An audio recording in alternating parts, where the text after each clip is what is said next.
Welcome back, everybody. 7:01 p.m., October 25th, 2017, Eastern Time. All right, we got our wide satellite open here. We're looking at INVEST93L, which is right here by my cursor in the South Caribbean right now. Has a little bit of a change of direction we're going to talk about. We have another area. I actually noticed this first, and then I realized it has been marked as a tropical wave. You can see that here on this chart. We have this wave here, which is where INVEST93L is, that we're going to talk about. And then we have this wave here, which is agreeing with my radar chart, which I can't find. There it is. All right. This is that second wave right here. And we can clearly see these storms are beginning to connect and blow up. If you compare this to some of our states in the U.S., this is a bigger storm than New Jersey. It's bigger than Delaware, Rhode Island, Connecticut. So these are very big storms, guys, and this is where they start. They start as these. They start to cling together, and then they develop a spin. A center rotation begins. Warm air being driven up through the middle creates wide cloud bases, and then we get our spin, and that's when we get tropical depressions. So, and this time of year, guys, we can still get these things. I have a chart I'm going to show you in a few minutes of at least November major hurricanes that have happened in the past. We have had hurricanes in December and January in the Atlantic. As you go later in the months, they get more rare, but they have absolutely happened before. So, as far as 93L goes, as I said, there is a little bit of a change of direction and a change in its probability. So, this is it right here. We looked at this morning. I believe it was 10 and 50, so 10% over 48 hours and then 50% over 5 days. And now it has compacted a little bit. They have it at 20% over the next 48 hours and 40% over 5 days. So basically think of the range of that, the 5-day range and then the 2-day range. As we move farther in time, those become closer together. So if you see this change to 30-30 tomorrow, you can basically look at that and say, yes, they had the data right, because you got to think of it. Once you pass 2 days, if it hasn't formed in those 2 days, then you go back to the 5-day number, and once those numbers begin to meet, you can get a much better idea of when you can really expect this thing to form, if it forms at all. Now, there's a few things aiding in this forming, and that has to do with a pressure front that we talk about all the time. It has to do with the jet stream. It's a very low dip in the jet stream we showed this morning, and as that low passes from west to east, it's going to release pressure and allow this thing to move north. Now, as of this morning, this was projected to stay around this area, maybe loop around a little bit, and then cut through the southern area of Mexico. I want to say right around here. Maybe it was lined up with Cancun before it came back down into the Pacific. But now we have a little bit more of a northern path, taking it over Cuba and under Florida. So it's going to be a weather maker regardless whether it forms or not. We just got to keep an eye on this thing to make sure we know if it's going to form or not. And as those disturbance numbers get closer together, like we just explained, you get a much better idea of that. Now, this is the current spaghetti plots for this invest. Now, I know it looks like a giant mess down here. This is usually the situation we have when these things haven't formed yet. So this is a look into the future, and that's why these models are going crazy, because they just don't really know yet where this thing is going to go. But if you look at a lot of these models, whether it starts to dip south over land into the Pacific, a lot of these models are beginning to agree that it's either going to wrap back around and reform in the Caribbean and make its way northeast, basically, underneath Florida and then to the East Coast area. But it could also stay right here in the water and form and then follow this path. And that would be the worst case scenario as far as this situation goes. If we want something to happen here, we want this thing to move overland and basically die out there. But it looks to me that if it does move overland, the momentum of it, at least the different pressures going on around this storm at the moment, are going to keep this thing down. It may re-enter water, allowing it to stay as a storm with some momentum. And if it does that, it may survive another trip back north over this piece of land here and then back into the Caribbean. So a lot of different things can happen over the next couple days. But if you notice our black triangle right here, for those of you that don't know this, I talk about this a lot. This is the current direction. This isn't a spaghetti plot as far as a prediction path for this storm. Whenever you see this black triangle with the line here, this is the current direction the storm's heading. So right now the storm is heading northeast in a direction towards Cuba. Now again, it hasn't really formed yet. This is just following the low pressure because if you look at the radar again here, it almost looks as if it's dipping a little bit south, but we got to remember that black triangle line is measuring the low pressure system, which moves first, and then the weather you see on the radar follows after. It's almost like a little pivot type deal going on. So believe it or not, this storm is moving northeast in a direction where my cursor is going right now, and what they don't know yet is if it's going to come around and be affected by the last end of this front. This is that front wall we're talking about that just brought that south to north momentum up the East Coast that caused all those tornadoes we talked about in the Carolinas and that high rain rate in Connecticut, fast-moving clouds, things of that nature. So that's why you don't see this thing moving in a north direction. It's that low system moving first, and then the storm follows afterward. And that is also why you see this shape here. It's almost like those cone of uncertainties we saw earlier in the season when we were tracking the hurricanes. This is the same concept here. You can see this is where the storm is now, and this is the projected formation area, which is north of where it is right now. So this data that you get, again, I explained this in another video, it can be very confusing. You can see a storm moving in one direction, but all the predictions have it in a totally different direction. That's because they're tracking the low system that's controlling the storm.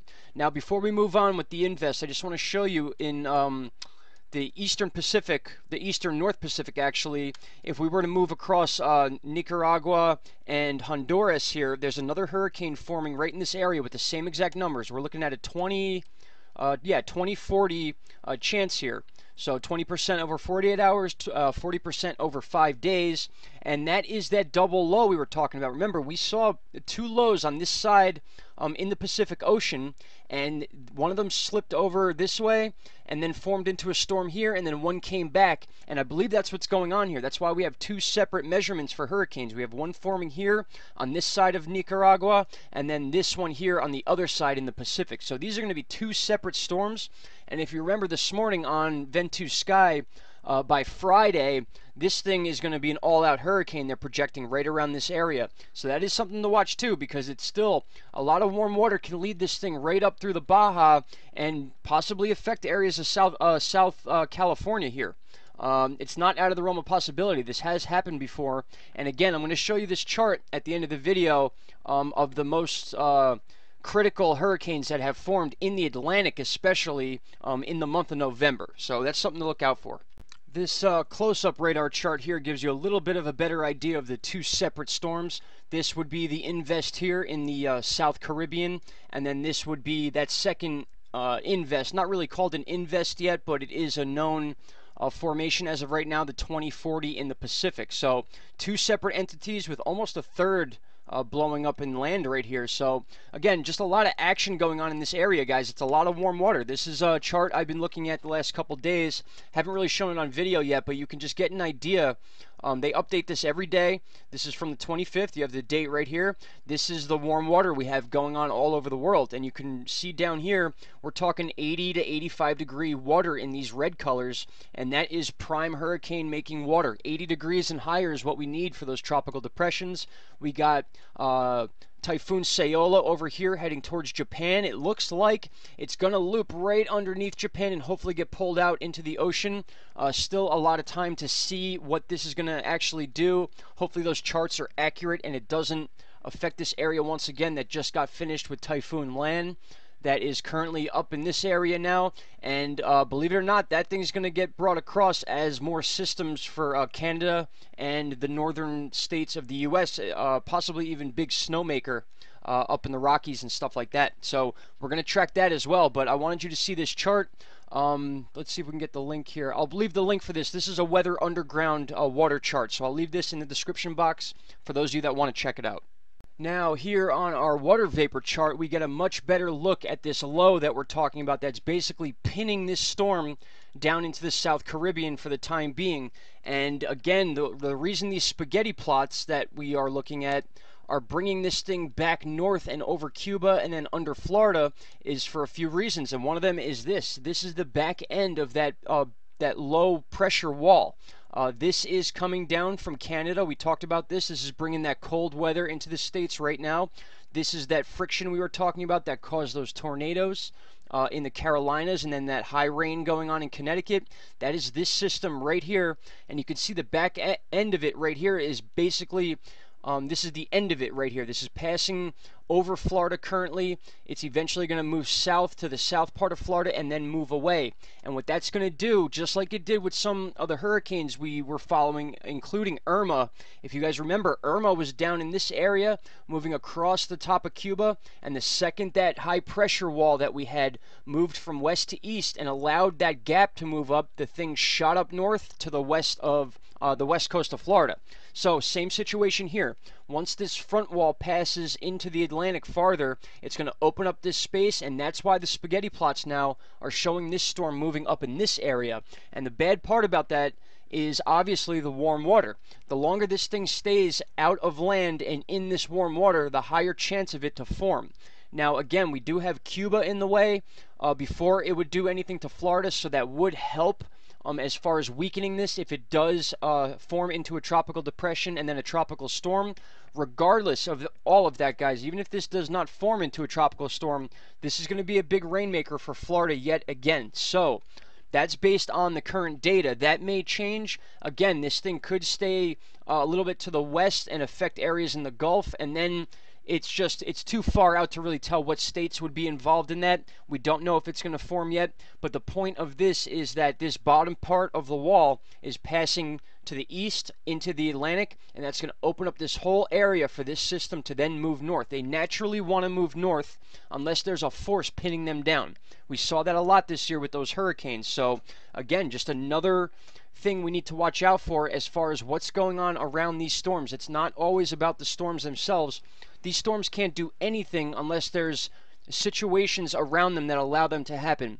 That's shear winds. Those are fronts just like this.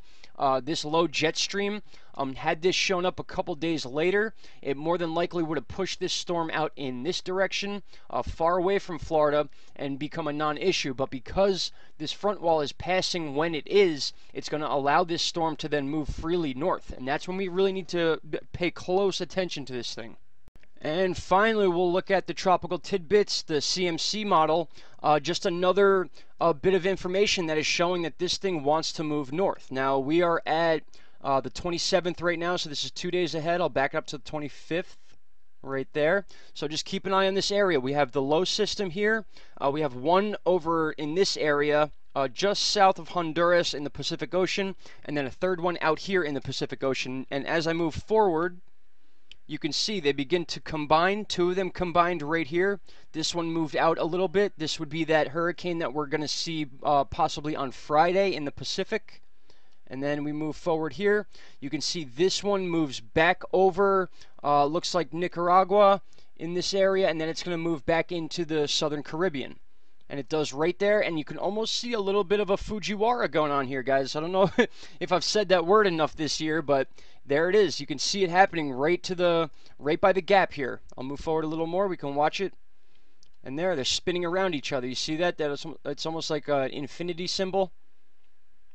And there you go, back and forth over Cuba, and then it shows that the north momentum then shifts east, and then it shoots east underneath Florida. That may change, though. Keep that in mind. This may change. So as of right now, this thing's direction has shifted to the north.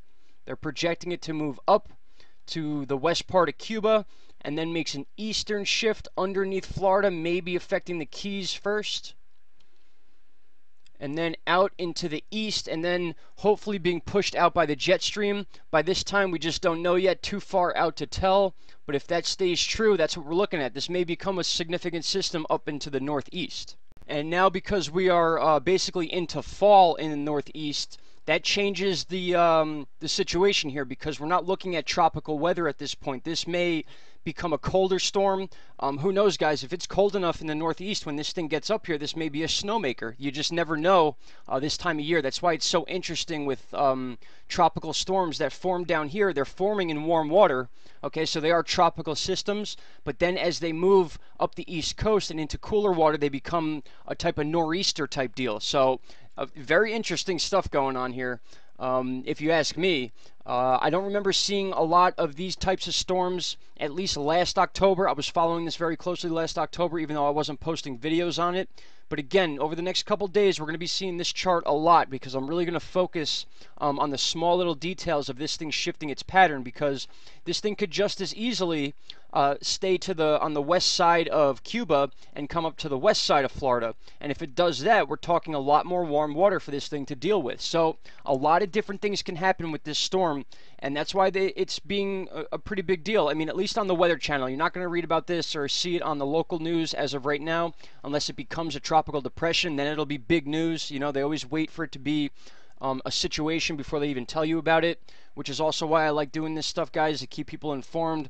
I thank you so much for a lot of the comments of people saying that they don't know anything about this stuff unless they watch this channel. That's very unfortunate. I wish it was a different situation, because this is very important stuff, guys. This is our weather, this is our home, and we should know about this stuff way before it becomes an issue. So with that said, that's what we have as far as INVEST93L goes right now. The new direction is northeast in a way, so that's why we need to watch it. It's no longer a system that's going to shoot south into the Pacific and be a non-issue. This may become an issue for many states along the East Coast, Florida included, and possibly even in the Gulf. So we're going to keep an eye on this thing.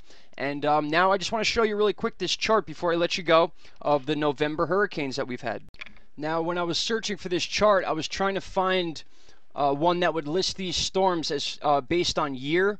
Unfortunately, the only one I could find that listed all the storms went by death rate. So you can see here the Great Cuba Hurricane of 1932 was a Category 4 storm.